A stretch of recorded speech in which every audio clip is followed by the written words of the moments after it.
Hello YouTube, it is Saturday night and we're going to play a little bit of Phantasy Star Online. So it's fairly early in the night, it's about 10 o'clock, so hopefully we'll be able to find some hunters. If you watched the stream last time and made it all the way to the end, you noticed that we had a very catastrophic server failure right at the end, which was very, very disappointing. We almost made it, but to be honest, I kind of fucked it up anyways because Kuroheim clearly stated shoot one box. I forgot to change my weapon over. I still had my S rank spread shot weapon and I nailed the whole bunch. I would have ruined it anyways, so I really apologize for that. It was just me not thinking to switch my weapon in time. But regardless, that did not cause the server to fail. So I'm not 100% sure what went on there or why it crashed, but perhaps we can get on tonight and we can maybe see about trying that again. There's also on the Silver Rant website, you can register for the Halloween event, and you see me play the VR event, but there's actually a way to register based on your serial for your game.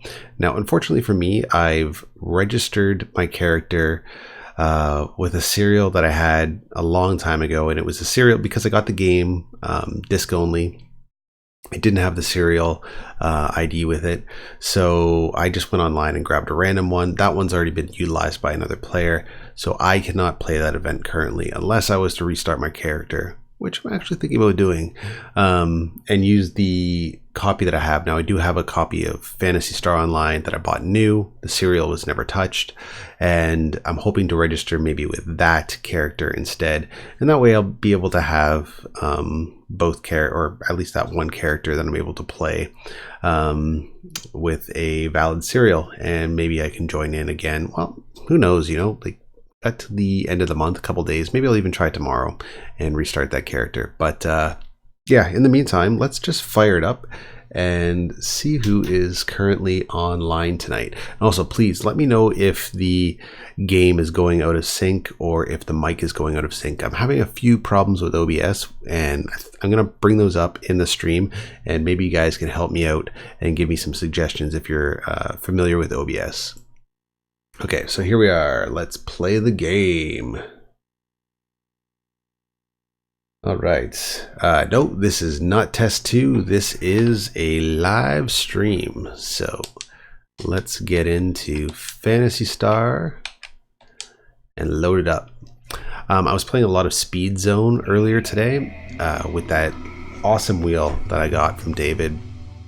Haven't had a chance to play it online yet. I did connect to a server, and what happened was I heard that you can play online if you have the broadband adapter. So I left that in, and I guess there's some configuration that I needed to do on the server end that I wasn't prepared for. So I'm just going to throw in the DreamPi and play from that point forward. So let's see who we got playing tonight. And I apologize in advance if you cannot see what's going on. Let's hit start. Sorry, I'm just trying to monitor the stream in my other monitor, and it looks like it's not online, or at least it says it's not, but I think that was because of the previous test stream that I was doing. So I'm going to ignore that for now. Otherwise, it's going to be quite distracting. And let's just jump onto Pioneer, see who is there tonight. So another problem that I had with the previous stream was that for whatever reason, I don't know if YouTube is doing this by default either, because on another channel that I have that's just for private videos of my family, they've marked all the videos as non-monetizable. And oh, it looks like Altamira's up, so Vega's down. Let's go to Altamira, see who's playing. Here we go. Sweet. All right, let's see who we can find here. We've got that person who I'm not familiar with. Organized team, join team. Hunting season, ground up. Let's just see what other players we got online tonight too. Guild card. Choice search. Search any. Well, I recognize a few of these folks. I think we've played with Skyhawk in the past. Let's just jump into a game if we can. Join a team. Hunting season. Very hard. Alright, cool. Let's see what happens.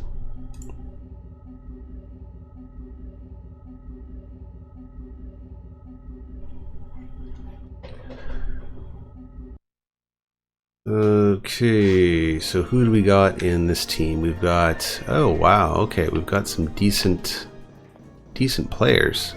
Now, they're not playing Ultimate. They're just playing what appears to be very hard. So let's just introduce ourselves. Hey, hey.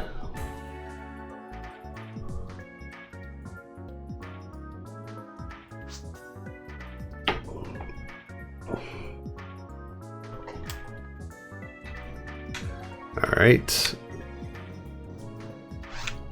Let's see what we've got here. Take. Item. Alright, I'm just going to quickly mention in the chat just because I can't quite see here in the YouTube video if this is streaming properly or not.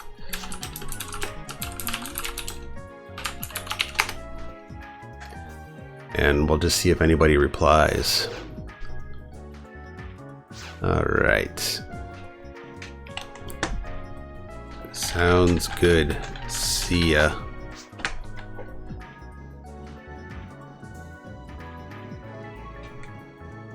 Okay, so Skyhawk is off. Let's see what we got here. Items. Did we get anything from the last stream?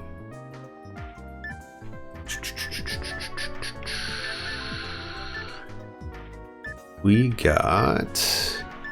I think we used all the items actually. Okay, cool. Have you managed to complete the HH event yet? We tried a few days ago and the server crashed.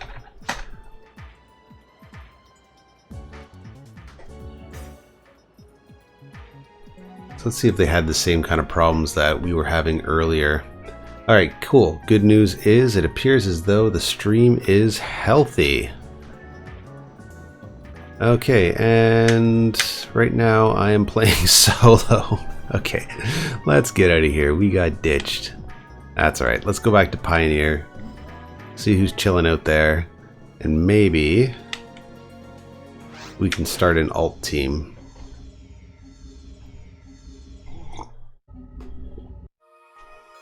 Okay, so who do we got in the lobby?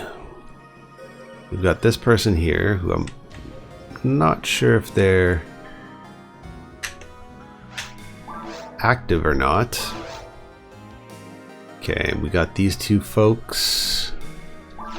Let's join them, why not? They're at least playing in very hard, so maybe they're doing something kind of interesting.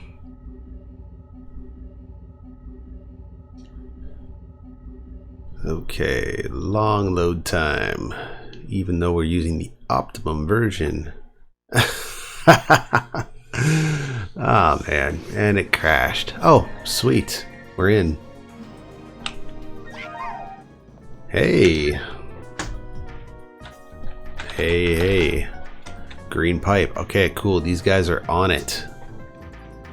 Holy snapper, it's UGB. I love that. I think I'll use that from now on. Schnapple.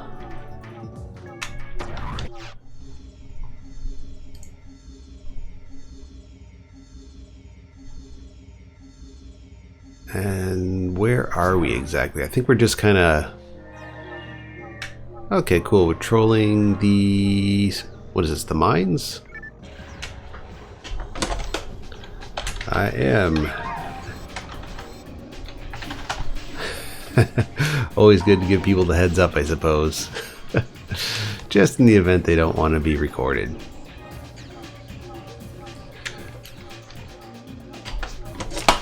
Find any cool loot tonight?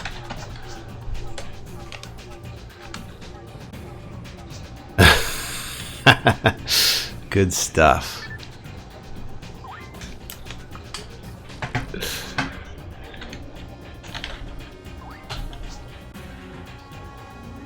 Yeah, I'm hoping to grind a bit tonight. See you guys in Pioneer. I guess they're staying there. Okay. Alright, sweet. So let's follow them and see. They want to start a quest. We do have 3 players, so we might be able to have some fun. Speaking of demonetizing videos, so I ran into a bit of an issue with the YouTube bot. Yes, and in case anybody hasn't noticed, I am freshly shaved UGB. Freshly shaved UGB tonight.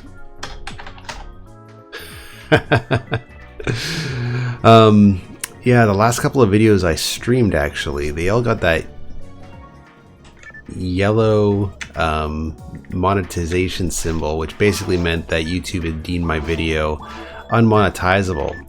Now, I don't believe there's really anything in these streams that's too extreme to not make it unmonetizable, but I know that the new bot that has been kind of plaguing YouTube recently has been a real issue for a lot of people, and it's actually demonetized some videos on another account that I have as well that's unlisted. So I don't know, part of me is thinking that maybe it might be a good idea to try out this whole Twitch thing. I do have an Amazon Prime account, which is apparently supposed to give me some sort of optimum Twitch channel, and maybe migrate the stream over there just to give myself a little bit more flexibility. Kind of disappointed that, you know, I put a lot of work into this channel, and I've definitely put in some hours and gained a couple of subs and stuff like that in the last couple of months that give me the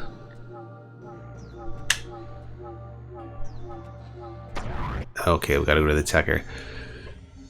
Sort of like we're giving me a bit more motivation to start doing these more often. You know, I only get a couple hundred views per video, but that's not the end of the world. It's just kind of fun to kind of interact with people in the chat and stuff like that. But the demonetization piece, even though I don't really make a ton of cash, is really disheartening, because I feel like I'm sort of low on the pole in terms of people that should be targeted for this. Okay. What's up, amigo? So did I miss something in a chat, or they're looking for me?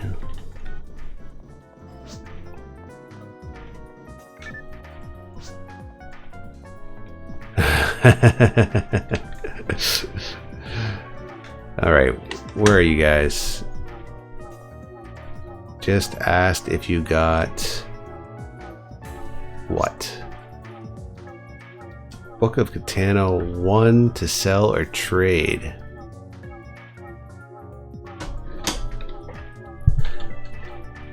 Nope. Sorry. I do not.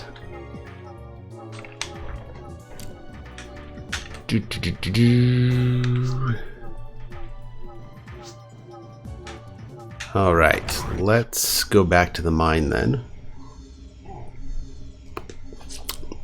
So yeah, so anyways, going back to what I was saying before, the last couple of videos have been kind of demonetized for whatever reason.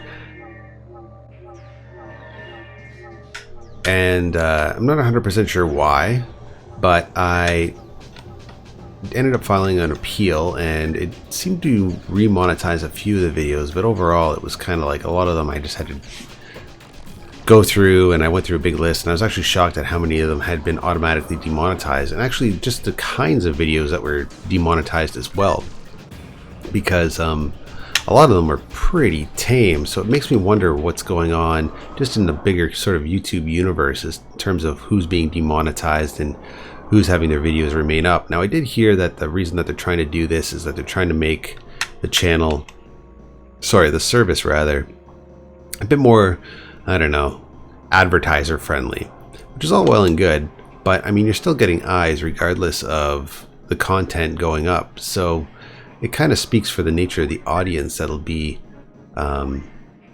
sort of being advertised too. Like, the people are still watching, and regardless if they're watching,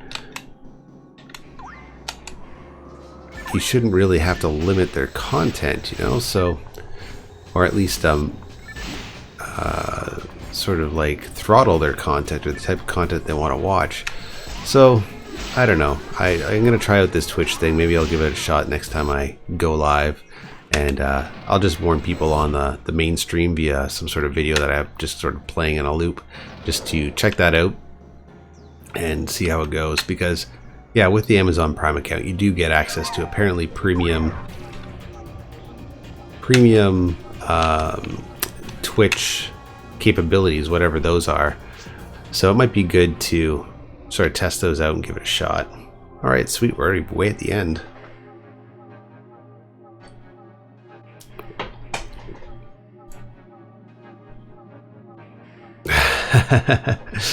That beard was about, I don't know, maybe about 2 months, month and a half. Wasn't too long, actually.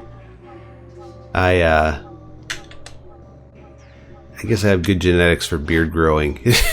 It doesn't take me too long at all. If anything, hair on me is a fight. Don't let the bald head just convince you otherwise. I actually have a full head of hair. It's a little bit grayer and whiter than I'd like it to be, but to be honest, the only reason I really started shaving my head was twofold. I actually used to have hair like pretty long back when I was a youngin', but I also had a girlfriend when I was about 19, I think it was, who lived pretty far away from me. And I was in college at the time, and it was really difficult to see her. So she lived in another city that was about 100 kilometers away, and I grew up in Northern Ontario. So this was not unusual, but I would do a lot of hitchhiking. So on the weekends, I would go and I would hitchhike to her place. And it would take me, I don't know, sometimes it would take me half a day or so, but it would take me a little while. Other times it'd take me a couple hours, because it was about, like I said, about 100 kilometers or so. And a couple of times I just found myself just walking aimlessly, like I wasn't getting rides or anything like that. And I had an epiphany that maybe it was because, you know, I was this young guy with long hair blowing in my eyes on the highway. Nobody wanted to pick me up. So I ended up hitchhiking to my parents' place, and I just grabbed the buzzers and I took it all down and had kind of like a shaved head with just the buzzers. And then I decided, okay, well, let's just take it down with a razor, which if you do that for the first time is extremely uncomfortable. You're gonna get crazy razor burn. It's gonna feel like your head is on fire for days. You're gonna get all of these terrible side effects. But you know, I've been doing it for about, probably about 17 years now. So this thing here is like, it's leather. Nothing's affecting it now. I've only cut myself twice. Both times I cut myself were due to really shitty disposable razors. And yeah, it was pretty bad. It wasn't good at all. But the good thing about your head is it heals up pretty quick. But yeah, I've kept it up. I've grown out my hair a couple times just to see if it's still there, and sure enough, it still is. And you know, it is what it is. It grows pretty quick, but it's getting gray. If you saw my beard and you saw the gray in the beard, yeah, it's pretty much like that.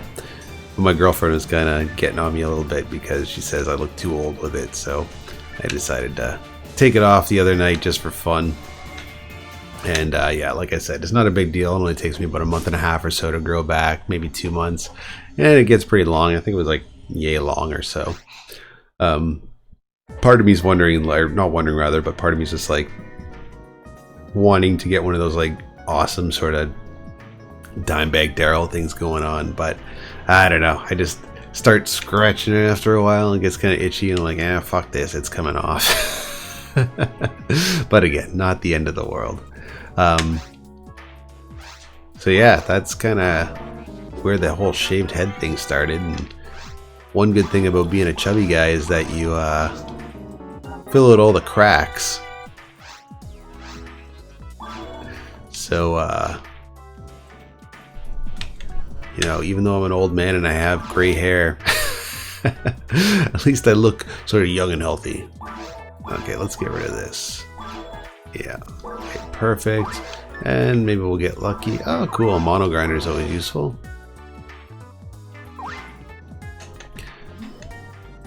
All right, so let's... I think actually we leveled up all the weapons we possibly could. So let's just go... Yeah, let's just drop it and give it to one of these guys. Cool. Alright, let's see if they can use that. And... Quest or forest or another run.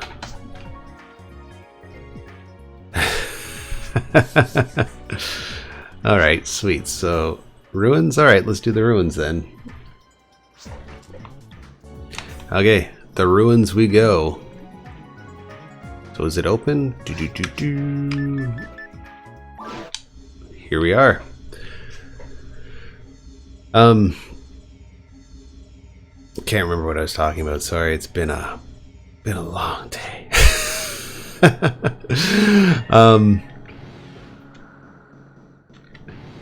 But even though it's only been a couple days since the last stream, I actually had some pretty cool... Oh shit, where's my weapon? I had some pretty cool luck out there thrifting recently. Some pretty unusual stuff.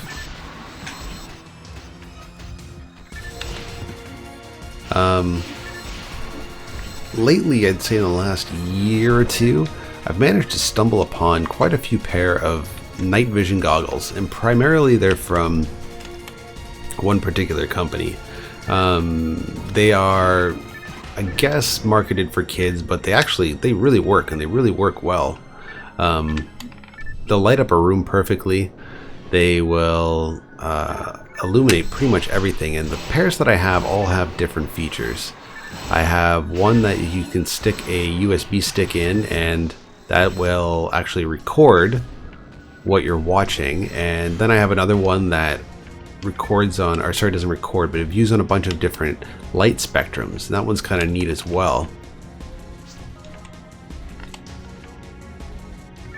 So the ones that I recently found were actually, I've seen these before. These were actually one of the first pairs that I tried. I used to have a roommate who had these in his room, and we were chit-chatting one day, and I asked him if they actually worked, and he said yeah, and he let me try them on, and I was blown away about how well they worked.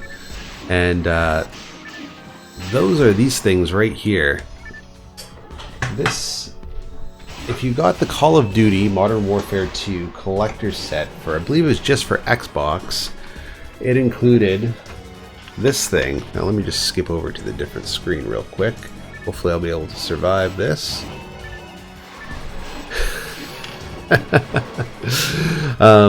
Yeah, it's this is just the mount that it came with, just to display it, and it came with a pair of fully functioning night vision goggles.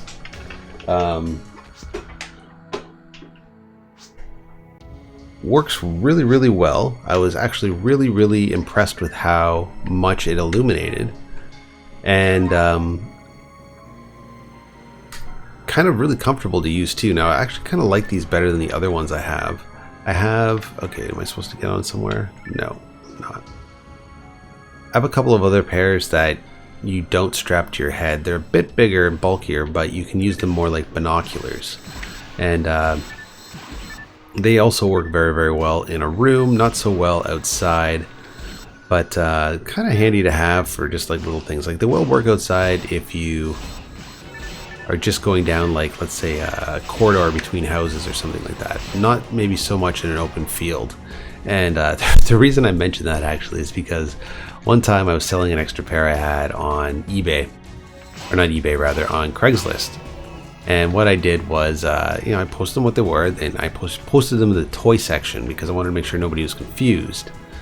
And, oh shoot, get rid of this guy. Boom, boom, boom. And I had this guy come up to me didn't come up to me rather, but he messaged me. He was interested in buying them, and we met up at Tim Hortons here in Toronto. We got to chit-chatting, and this guy told me that he's actually buying them because he owns a farm in Jamaica, and he said that some people were stealing his animals, and he wanted to see if he can find them on the farm. And I was like, oh man, I'd hate to break it to you, but these aren't going to really do the trick. So he wasn't pissed or anything like that. He's like, oh man, I should have really asked that before I came and met up with you. And I kind of point him in the right direction. They most likely wants to kind of step it up a notch, maybe not get a toy, maybe get either a critter cam for hunting, or maybe get something military grade or something to that effect. So I pointed him in the right direction of a couple sites to go to, and even said maybe try Amazon and just buy something, and then if it doesn't work or doesn't meet your needs, you can always return it. So he was pretty cool with that. We had a little chat and then he left. But yeah, a lot of these toy, quote unquote, night vision goggles that you can get are actually quite effective just in general. Like I said, I got 4 pair now, and they're all pretty cool, and they all have really unique capabilities. Actually, I have another pair right here. Currently don't have batteries in it, but it's the iClops. And yeah, they're great little devices to have on hand just for little odds and ends. Like for instance, when my daughter was quite young and she would be carrying on at night and you weren't quite sure if she was like okay or not, you just kind of sneak into the bedroom and take a peek, and you don't really want to turn on the light. You can't really tell if she's awake or not when you open up that door. So it's really handy if you have a pair of night vision goggles, because you can just kind of peek in a crack. She's not going to see you, and there's not going to be any light. And then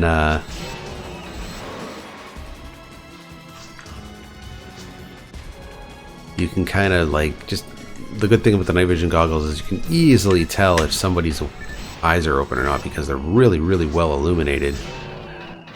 And yeah, if you don't see that, then you move on, and then if you do see that, you do what you gotta do. But anyways, when I'm out there thrifting and hunting, I always tend to find some of the more obscure stuff. Now today I ended up bringing a lot of stuff to this local store that I like going to, called RetroQuest here in Toronto, and the guys there are generally pretty cool. I talked to a different guy today, and he was alright, but I think I could have probably got a better deal out of him, but I did get some cool stuff. A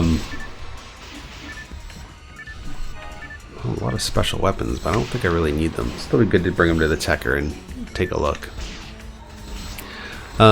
Went there, hung around for about an hour, we chit-chatted, got rid of a lot of LCD games that I don't need. I did keep quite a few of them because I do have a couple of really fun LCD games, but I have some ones that I know are a little bit valuable, but at the same time I don't necessarily need them. So it was things like Marble Madness and stuff like that, you know, just stuff that has name recognition and people will buy, but at the same time, you know, I think it was Paul Stanley of Kiss who said some things are worth having, but not everything's worth keeping. And I try to hold true to that. Especially when it comes to physical stuff, because it's really easy for me to accumulate a lot of stuff quickly, so I try to get rid of it just as fast. That said, part of me kind of wants to keep those Modern Warfare goggles, just because they look pretty cool. They work really effectively, and if someone wants to give me a decent price, I'll definitely sell. But I'm not chomping at the bit to get rid of them either. So yeah, I went to this place called RetroQuest, and it was oh, did we open it? It was a pretty good little haul today. I didn't really get that much that was that exciting, but I did manage to trade quite a few odds and ends and get $10 cash out of it for a copy of Harvest Moon on Game Boy Color. Always a big fan of those games. Also a copy of Harvest Moon on Game Boy Advance, and a copy of Shatterhand actually on NES. Which is kind of one of those games that I would consider more of a, I don't know, like, I hate to call them hidden gems on the NES because it's hard to find anything hidden on the NES anymore, but definitely a game not a lot of people talk about, despite the fact that I think it's pretty good anyways. So even though I've really stopped collecting for the NES, I didn't find any good Dreamcast games to trade for, so I decided, well, I'll splurge a little bit and get a game I wouldn't ordinarily buy, because it generally goes for a little bit. And then I said, like I said, took $10 cash. So that was a pretty good haul. I was fairly impressed with that, and the guys there are pretty nice to talk to as well. It's always kind of refreshing to meet some people that like to talk geeky stuff, but have other things going on in their lives too that you can tell that they're not completely obsessed with it. I can only go so far with geek talk sometimes. Yeah, sorry guys, the beard is gone. We were just talking about that earlier. It will be back though, don't get me wrong. It's just one of those things where I wasn't feeling it anymore. I tell you, my girlfriend was awfully happy. She was not loving that beard. So yes, unfortunately for the next couple of weeks, you're probably going to have to endure my chubby double chin.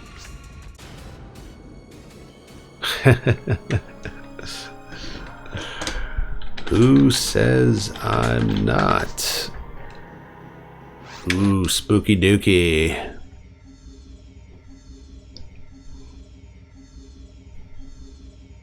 Okay, Ruins 2.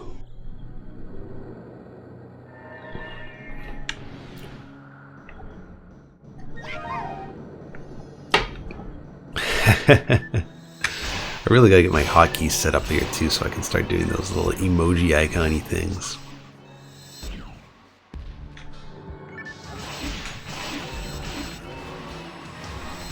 Right.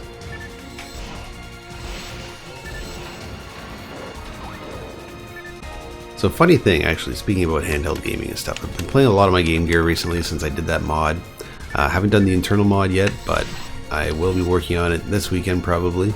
I got a couple of things on the go. I just got to get those out of the way before I start puttering around with my own little things. But believe it or not, I've been playing a lot of my Lynx. Blue Thunder in particular, which was the packing game for Lynx, but I would probably say is one of the best games on the system. If you haven't played with a Lynx before, I kind of stumbled upon mine by chance. Now, I was always aware of the system. Never had one as a kid. Never really found one. Never really had any interest in paying the prices that people were commanding for it at the time. But about maybe 2 years ago, actually probably closer to 4, now that I think about it, I found one at a local thrift shop for $22, and it had, I think, 6 games packed in with it, which was kind of nice. And yeah, I fired it up and I was like really, really impressed. The screen is pretty large. Depending on which version you get. Now I have the second model, which is a bit smaller, which I kind of enjoy. It'll feel a bit different in your hands. I think the first version is a bit clunky, to be honest. I know some people are bit partial to it, but I prefer the second model over the first model. And yeah, it has some really good game ports. Now, McWill, the person that did the LCD mod for my, I shouldn't say for my, but the one that I installed in my Game Gear, also does a mod for the Lynx. And part of me is thinking that I might do that. I've actually heard it's less complicated, so if I could survive the mod for the Game Gear, there's no reason I shouldn't be able to install the Lynx one properly. Oh yeah, these things suck, especially when they're crouched down and you can't hit them. There we go, perfect. The other thing too is that Game Gears are extremely easy to acquire. I find those things quite regularly. I've still got a graveyard of them that I've got to polish up. But Lynxes, not so much. You don't really see those around, so I'm kind of hesitant to start gutting it. Not so much because I'm worried about breaking it, but just for purity's sake, you know, just... Oh, here we go. Just like to kind of keep the original as possible.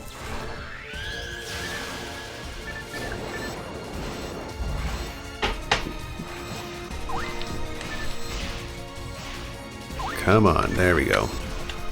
But the other thing too is they're not exactly cheap. Now, fortunately, I have a bit of PayPal money kicking around in the kitty, which is kind of nice.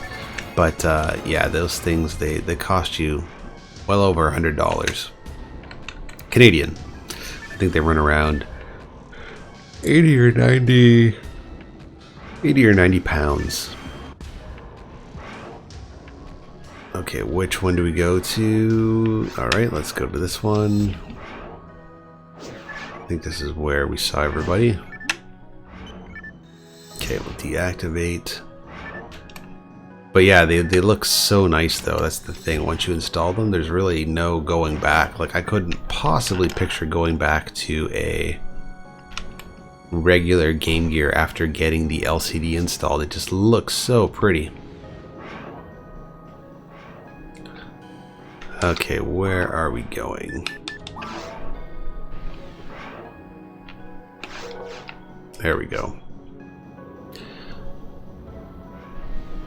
But like I said, I also have multiple Game Gears to fall back on, so just modding one, I feel, is not the end of the world. But if I was to mod my Lynx and maybe something catastrophic happened, I don't feel like spending another $200 or so at a local game store to get it, you know, get it replaced. In fact, I think I probably just wouldn't. I'd probably just accept the fact that I no longer have a Lynx.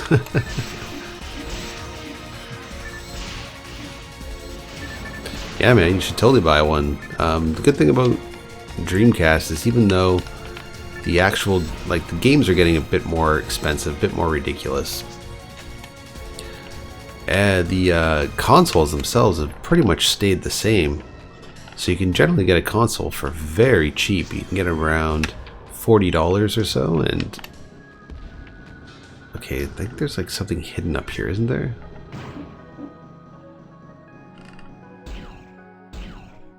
No. No, that was only in the Halloween event. That's right.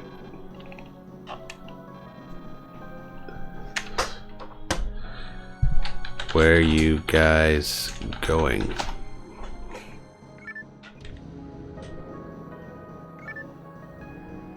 Oh, they're just hunting for loot. Okay. Take me with you. And Phantasy Star Online is actually a fairly cheap game too. Like, version 2 for the North American Dreamcast is kind of plateaued around $30 or $40. That's for like a minty new copy. You can generally get, you know, a used copy in not the greatest shape for much less than that. Okay, so let's find out what we need to do. There we go. We unlocked one.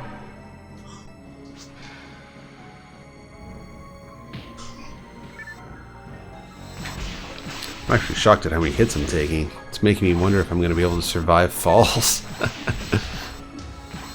think it's also because I'm so used to people applying different tech on me that my character is much weaker than I accept it. I think it's going to be.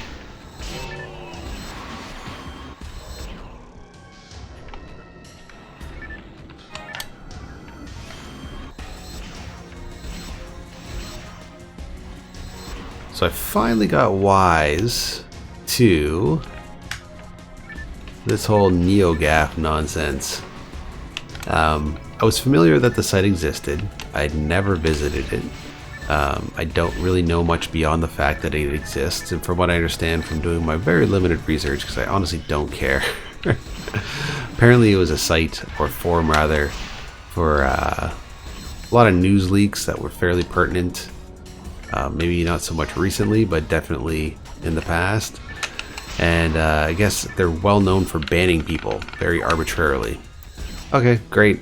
And I guess the site owner is a bit of a creeper, which is also not nice, but whatever, what are you gonna do? And that's it. Apparently it was down for a couple hours and now it's back up. So beyond that, don't really have much insight into it. It's not something. Oh shoot, I got some sort of debuffed maybe. Don't really have much input on the whole situation.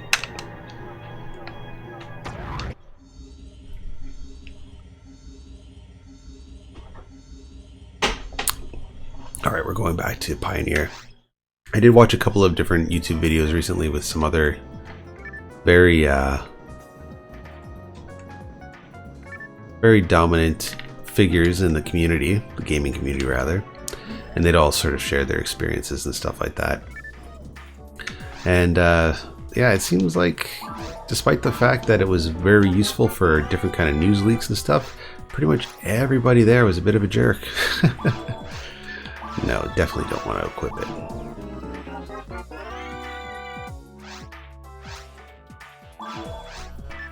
No, definitely don't want to equip it. I don't think we're going to find a weapon much better than the one we have.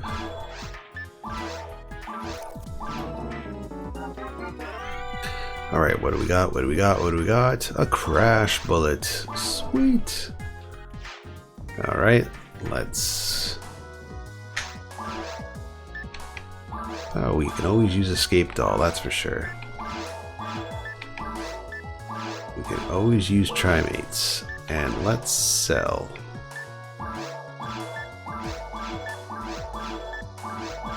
Sweet. Okay, let's get out of here and let's apply that luck material and let's get back.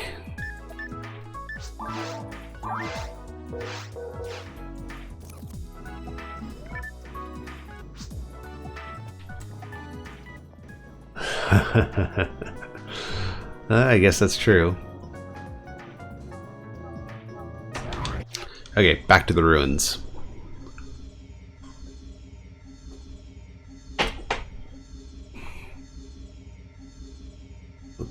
Okay, let's see how far we get.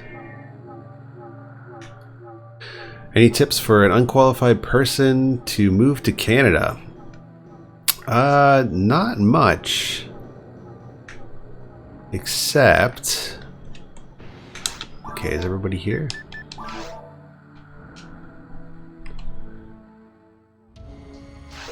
Okay, I'm just gonna let them know I'm back in the ruins. Back in the ruins. Except for the fact that I had a friend from Ireland, well, have a friend from Ireland rather. And when she was here on a work visa, she was here for a couple of years, and she's a well-educated person, and she was working in the hospitality industry at the time. There was a period in my mid to late, actually to my early 30s actually, where I was working, I was in pretty good shape at the time, and I was working a door at a club. She was a server. And anyways, we were friendly. She was like one of the few normal people there, didn't have like a heavy drug issue or some crazy codependent issues and stuff like that. She was a very nice person, is a very nice person. And at one point she wanted to fully emigrate to Canada. She wanted to get her permanent residency. So that's not a work visa. That's where you can remain in the country and you can get our health benefits and all that kind of fun jazz, but you can't vote. So it's pretty useful because you can also maintain your citizenship in what other country you're from as well. But if you want to work, it also gives you kind of open season. Like you don't need to fill out a labor form or anything like that, which is kind of nice. Anyways, it took her about 3 years before she finally gave up and just ended up hiring a lawyer to get it started. So yeah, as an unqualified person coming to Canada, I guess apply for your work visa and maybe just hope that your boss is willing to kind of keep you employed long enough that you can kind of work through all of the red tape you got to jump through, because you got to fill out, it's like a labor opinion survey I think it's called. And what that is it's basically a form saying that the services that you are qualified to provide to the country of Canada cannot be filled by any citizen of Canada, which is kind of silly. And most of the jobs people are applying for in here anyways can easily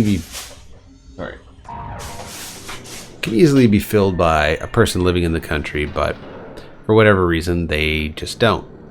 Or, you know, maybe it's just a job that's so open that anybody can really work this job. So but what I would definitely suggest is like talking to a lawyer, because there's lots of different... All clear. There's lots of different immigration lawyers that you can speak to that don't necessarily charge an arm and a leg. A lot of these non-profit legal clinics and things of that nature. So that would probably be a good place to start.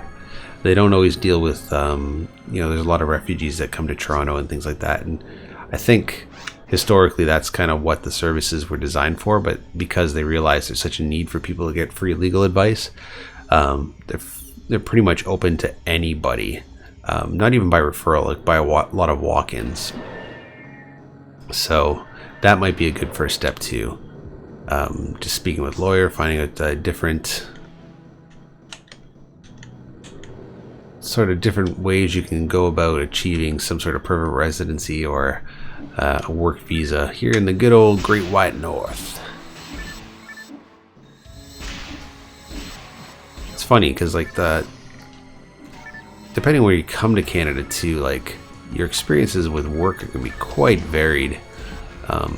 Definitely in Toronto there's lots of options. The only problem you have in Toronto is that there's, you know, the standard of living here is so insane.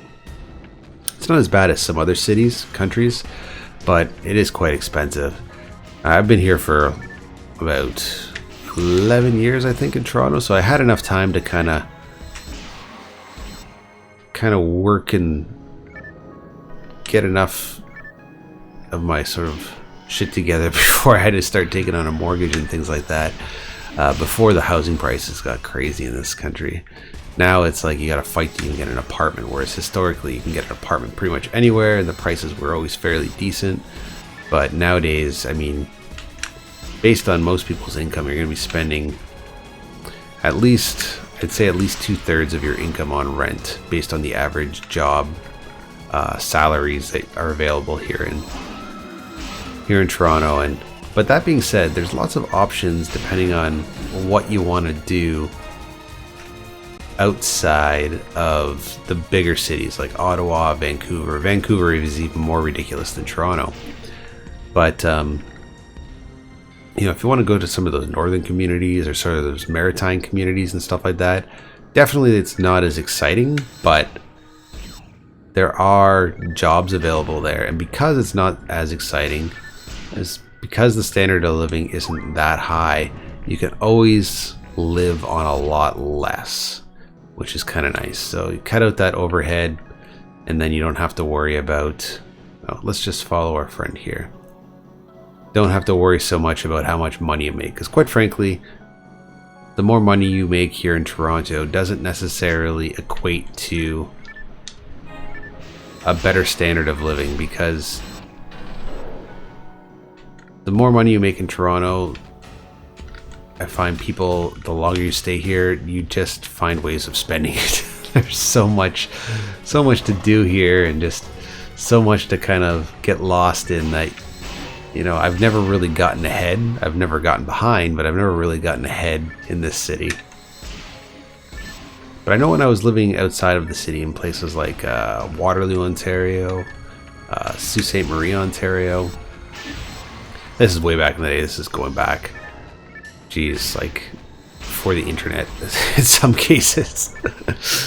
But, you know, you always could figure out some way to keep your head above water. A lot of the trades are always calling up in those areas because they're always trying to develop them.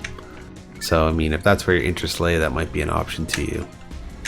In fact, I do have a background as well in welding. I ended up getting my tickets about 3 years ago, but I never ended up pursuing any jobs because the jobs here in Toronto paid so little, it didn't make sense for me to switch careers at that time.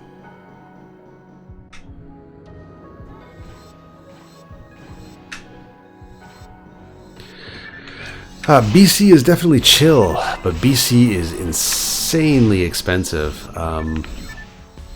If you go to some of the outer areas of BC, like let's say not Vancouver, not Burnaby, any of those areas like the suburbs, if you go to like Princeton, you probably have some luck.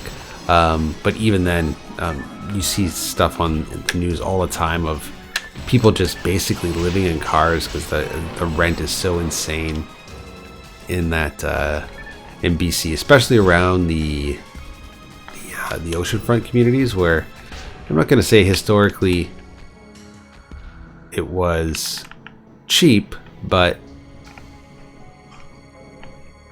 you could definitely sort of make do in those areas. And you know, there's just been a lot of purchases by people that don't even necessarily, like speculator purchases, like a lot of foreign buyers that speculate on the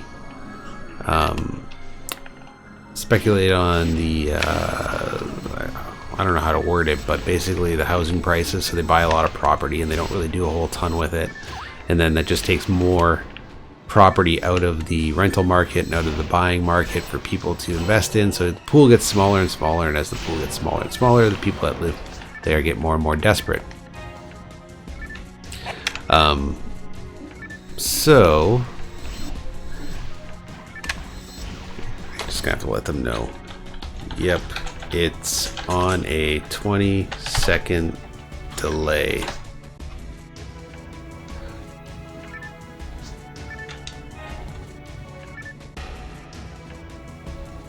So I don't know if BC, depending on where you want to go, is always a great idea. Then there's always the really crappy parts of BC too. Like if you want to go to Vancouver and live in like the East Hastings area, oh god. It is a rough one. Okay, I am going to... But if you live on the outskirts, like even if you live in like the Alberta areas and stuff like that, it's kind of nice out there, and you can always visit BC if you want, but it's definitely a trek.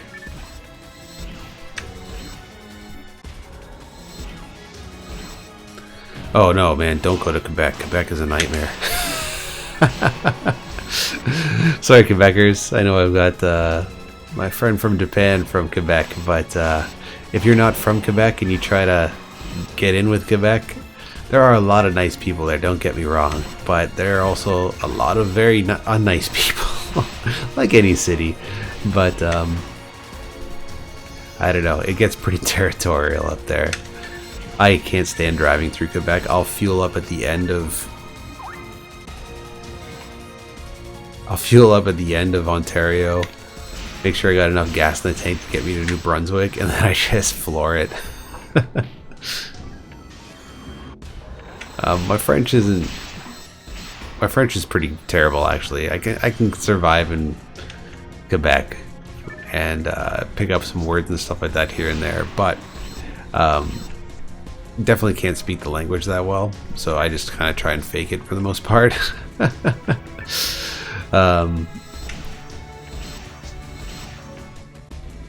But yeah, there's a couple times there where, like, I remember I was buying gas at an Irwin station one time, and something was going on with my credit card. I couldn't figure out what it was. So the attendant comes on and starts yelling at me in French, and this is Quebecois French as well. So I can't quite make it out because not only am I not strong in the language, but the microphone, or sorry, the speaker the person was yelling at me through just sounded like garbage. So they're continuing to yell, and I'm trying to figure it out. And then this guy beside me starts yelling at me, and he starts putting his fists up like I'm screwing up something large. So it's about that time I'm like, you know what? I'm putting the gas down, and I am gonna just hopefully make it to Ontario. I'm such a xenophobe.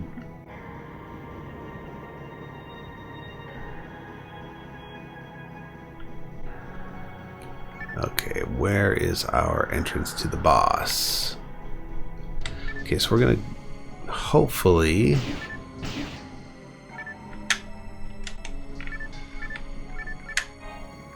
make our way to This is for falls, I believe, right? Hopefully we can survive it. I'm really not that confident, I gotta be honest. Alright. I guess we're going back to Pioneer for a second, and we're gonna load up on some gear. Might be a good idea. Should probably get as much trimates as possible. So, trimates and moon atomizers, definitely. And let's also go back to medic, clean up, get ourselves nice and healthy.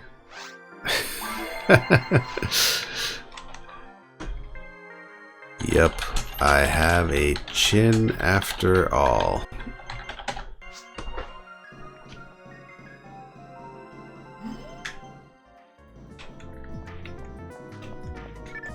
I would say the best place to live, honestly, is the Maritimes. I love the Maritimes so much. Now, there isn't a whole ton to do up there. And the jobs are kind of sketchy, but fuck, it's so nice. And if you got a bit of cash and you go up there, you can make off like a bandit. Like, I'm telling you, you can buy houses on the ocean for $5,000. It is so ridiculously cheap. I mean, it speaks for the economy. The economy is not so strong up there, but holy smokes. And the people are so nice too. I love it up there. But yeah, it's just a matter of being able to make it work for you, especially if you're going in with, you know, little experience, and, you know, maybe you're used to living a lifestyle that is a bit more, I don't know, active. Like, it's definitely a place where you kind of chill. But yeah, I go to the, if anything happens here in Toronto for whatever reason, I will be back in the Maritimes in a heartbeat.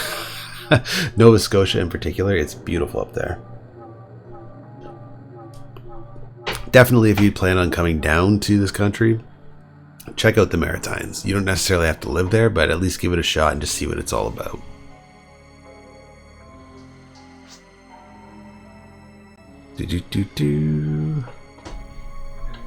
I'm just waiting by the entrance. Oh, I always spelled that wrong. How old am I? Yeah, it's no problem at all. I think I've mentioned it a few times. I am 36 years of age. And no, I did not actually grow up playing this game either. I am new to the world of PSO as of about, I don't know, a year and a half, almost 2 years ago maybe?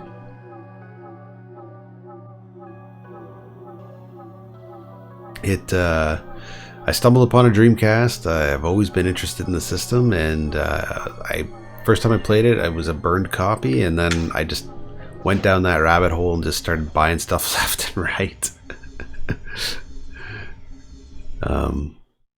And here we are. Okay, are you guys ready to watch me die a lot at Falls? Ready to die a lot?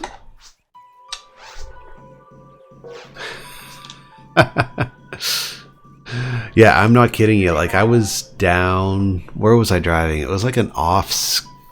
It was like one of those off-side roads of Nova Scotia. I was making my way down to Digby because my lady friend used to actually teach whale watching tours down there way back in the day. And we went down there to go find our old whale tour. And we couldn't. And we went off the beaten path to find another whale tour. And while we were there, we ended up going through this little community, and the community was rather interesting. What it was like every house you'd see was for sale for like $5,000, $8,000, $10,000. Generally not much more than 12. And we're like, what happened to this community? Why is it so desolate? Like, I know the economy's bad and everything like that, but geez, like everything here is for sale. And then you see that those price tags on every other house, and you don't know really what's going on. Like, they weren't dilapidated or anything. These are like 4, 5, 6 bedroom farmhouses. But then we made our way to the retirement community, and we noticed how well kept it was. So essentially what was going on was the people were getting older. I guess their families weren't moving back to the younger population wasn't moving back to the community, and because it wasn't moving back to the community, the old people weren't having anybody look after them, so they were moving into their retirement residence and putting their houses up.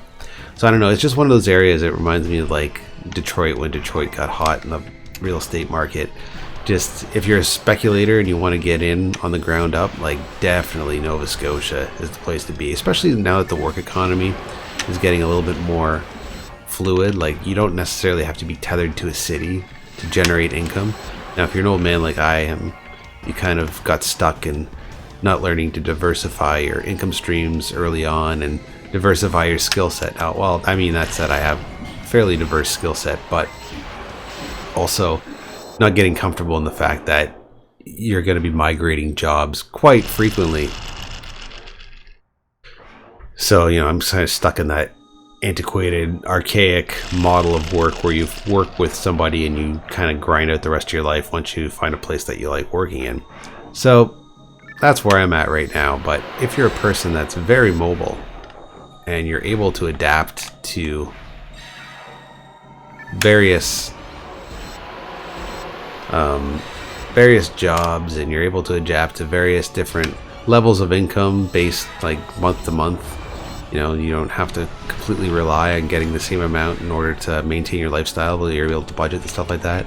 I guess the Maritimes would be the place to be, because, you know, it's like anywhere else. They have really hot months for work, and then they have other times where you're not really making anything. So generally in the summer is kind of like the prime time for most people, because like they have their scallop seasons and they have their lobster seasons and stuff like that, and just any of the different fishing seasons, which are basically over within a few days. Like, as soon as scallop season opens, it's pretty much done the next day.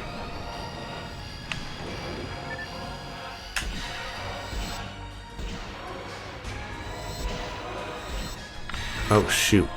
Okay, where is our friend? Now the good thing is we do got a couple escape dolls, so we should be okay here.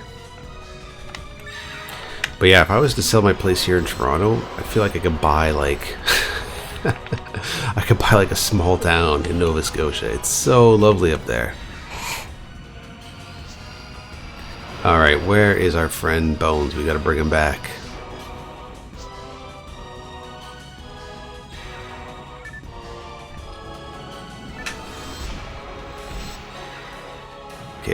did... Okay, Bones is back. Is Marcel back? No. Nice. Okay.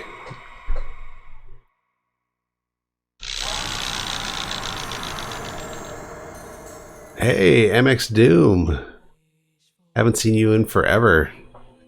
Gotta definitely hop on PSO sometime. We gotta get a game started.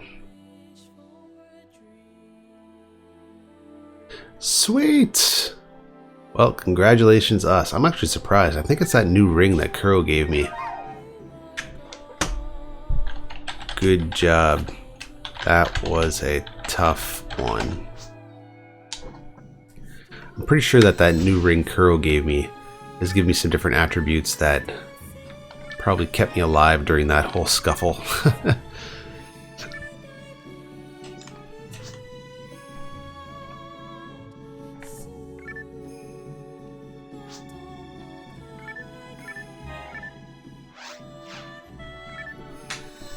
Press triggers, okay. Oh, cool. Didn't know that. Wow, didn't know that. Alright, well definitely next time we defeat Falls we're gonna have to learn that. So if you press your triggers it rotates the characters. That's kinda cool.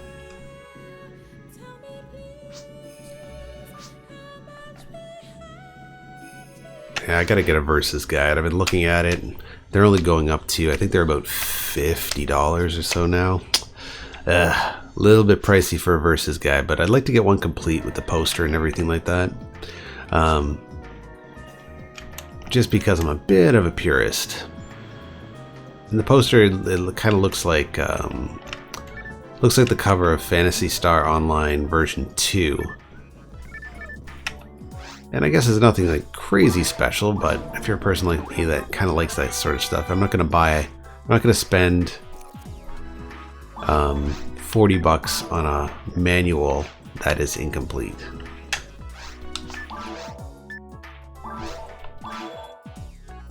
Alright, bye. Let's stock up on our Trimates. And definitely our Dimates. Here we go. Perfect. Alright.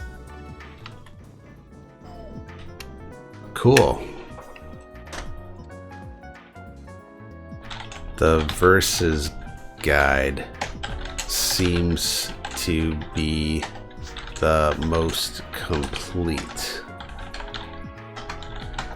I know all the info is available online, but I like leafing through the pages. Alright, good Falls run. That was fun. So I think we're gonna go to the lobby, and I think we actually got to sign out. I hear some things going on in the house I should take care of. Good games. I got a jet for the night. Okay, let's go back to the lobby.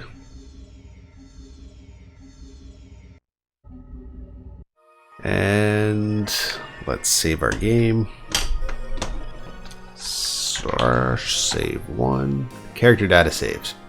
Sweet. Okay. Let's quit and disconnect properly.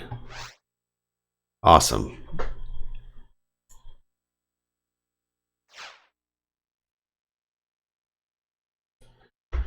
Cool. Well, that was Phantasy Star Online for tonight. Yeah, a lot of fun. I don't think I've played, well, one person mentioned that we played a game together at one point, but I can't recall the game in question. Which is unsurprising. I put in quite a few hours. But yeah, a lot of fun. Would have been nice to play Ultimate and maybe do the Halloween event in Ultimate just to see what we can find, but I'm probably gonna have to rely on Kurheim for that, only because I don't really understand fully how to complete the quest. They did show us a couple tricks in that quest, including that secret entrance, which, you know, we can probably access again, but like I don't remember the pattern exactly to get to where they were to open up those hidden doors. So hopefully Kurohan will jump in the next day or two. We can complete that event and get it done and out of the way before Halloween ends. It is already like what? Oh, the 28th. Sooner than later. Well, anyways, guys, I really appreciate you hanging around for the stream. It's always a lot of fun, and I hope you enjoyed, and I shall talk to you later. So anyways, take care, and we will see you hopefully the next day or two. All right, peace.